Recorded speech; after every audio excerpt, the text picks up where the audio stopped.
If you're ready to get your Logitech G29 racing wheel hooked up to your PS5 and jump into some racing games, here's exactly how to do it without the fluff.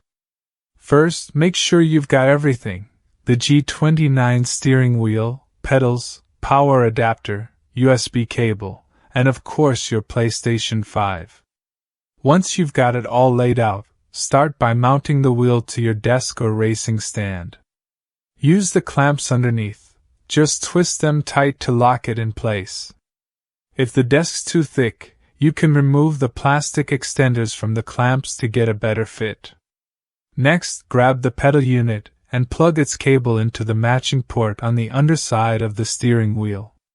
It only fits one way, so don't force it, just make sure it clicks in firmly. Now plug in the power adapter to the wheel, then into the wall. The wheel should immediately calibrate. It'll spin all the way left and right, then center itself. That's totally normal. After that, connect the USB cable from the wheel to your PS5. If your console only has USB-C ports available, just use a USB-A to USB-C adapter and you're good to go. Here's a key step: set the little mode switch on the top of the wheel to PS4. Yeah, even though you're on PS5, the G29 works through PS4 compatibility mode.